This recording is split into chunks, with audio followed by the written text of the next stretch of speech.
Newspapers and media outlets endorsing candidates dates back well over a century. The New York Times chronicles its endorsement of candidates all the way back to the 1860 presidential election of Abraham Lincoln. Does anyone still care who media entities endorse in major elections? Most don't trust the media anyway. I mean, I can see an endorsement mattering in a small election where many people don't even know who the candidates are.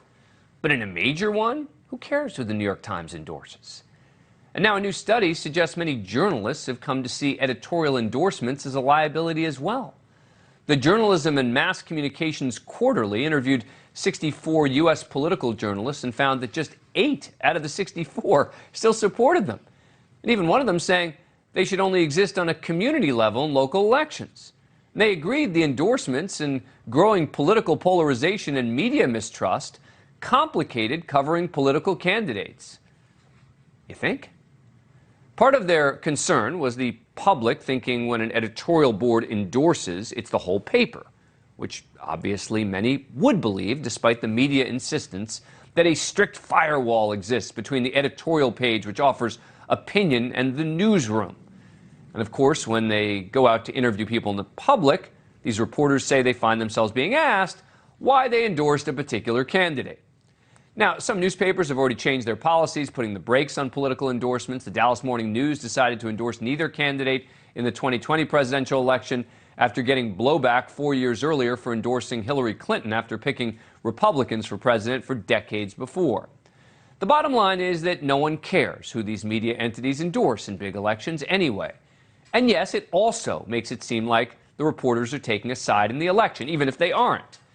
So I think for national elections or big elections like for governor, all major media that wants to be viewed as fair brokers should stop endorsing anyone. Joining me now is Noah Rothman, associate editor of Commentary and author of Unjust, Social Justice and the Unmaking of America. Noah, great to see you again. All right, so I think that it's just time for these media entities to stop doing it. I don't think they're going to stop doing it because they love the power and the influence of inviting the candidates in to come and talk to them and explain their positions on the issues, et cetera. But you think it's time to end it or no?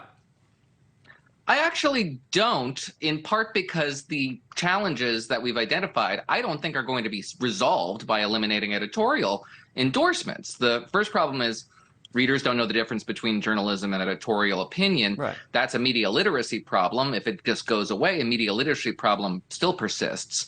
The second is that it's difficult to get sourcing, right? Sources will say, oh, well, your paper endorsed X or Y, and so I'm not going to talk to you.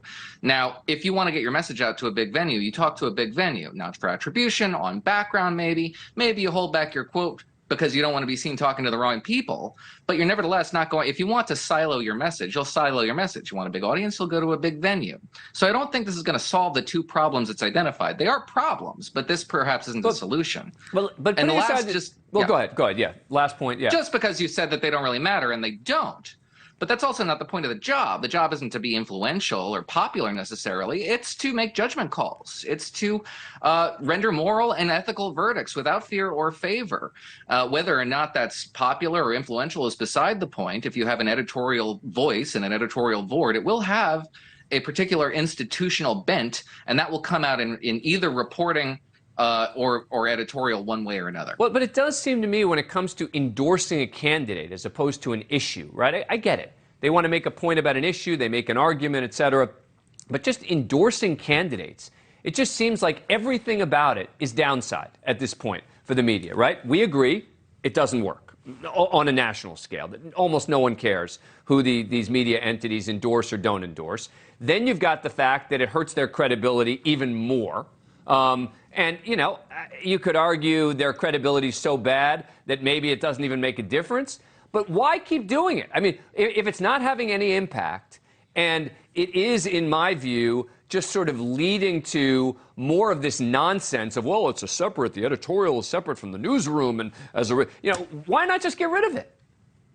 Well, that's the last problem, right? The biggest problem is the blending of the journalistic mission and the editorial mission.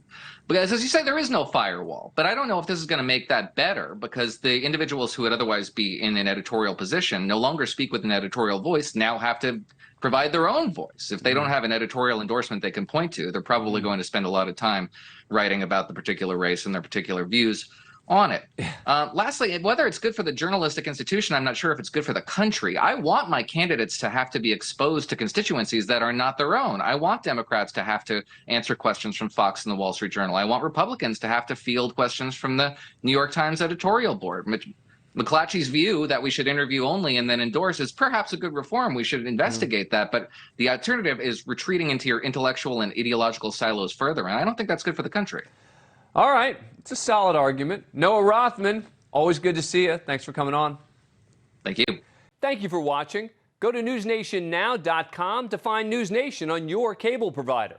And don't forget to click the red subscribe button below to get more of NewsNation's fact-driven, unbiased coverage.